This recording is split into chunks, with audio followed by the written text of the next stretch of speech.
Hello everyone, my name is Fernanda Conte Sao. I'm a statistics major with a math minor. I know what you're wondering. What is a math person standing up here talking to us about technical writing for?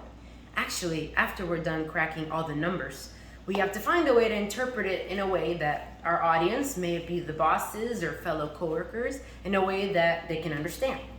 So, we've had a lot of problems communicating in the technical workplace lately, but thanks to the seminars we've been going to, we've improved tremendously. But there was one subject that we didn't touch on, and that's what I'm going to talk about today. Choosing an organizational pattern, direct and indirect messages. So in our everyday writing in the technical place, right? You have your memos, your letters, your emails, maybe even your text messages.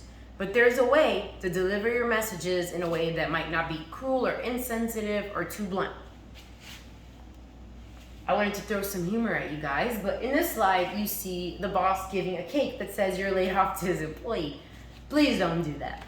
But I just wanted to give it a little funny start to the show. But we are now going to talk about the direct and indirect approach.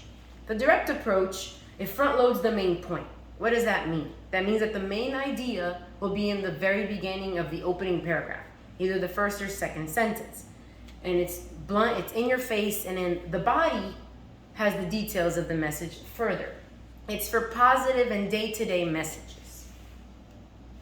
In this diagram, you kind of see it down here. The main idea is in the very first paragraph, and then your facts and your data. And again, for non-sensitive, routine, or in agreement messages.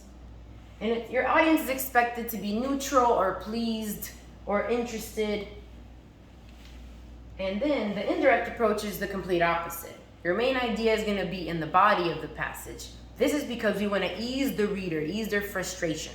If you're delivering bad news, you don't want to talk about it in the very beginning. That would sound actually very mean. It's also ideal for persuasion, and again, eases the reader in the opening paragraph. In this diagram, you can see that the recommendations and the facts and data are in the beginning. Your main idea will be somewhere here in the middle. Again, for lack of knowledge, persuasion, and sensitive and unpleasant information. So your audience is expected to be upset, resistant, shocked, displeased, all the negative kind of feelings.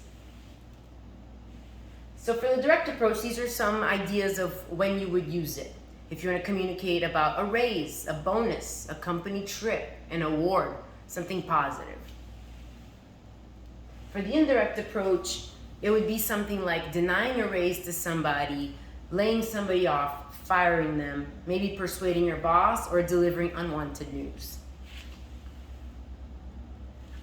So in summary, our key takeaways from this presentation, right? So you identify your audience, then you identify your purpose. Then you choose the direct or indirect approach to deliver your message, and then you choose your delivery method, and that would be your letters, your emails, or your memos. I wanted to thank you guys so much for joining me today, and I will take any questions as soon as we're done with this.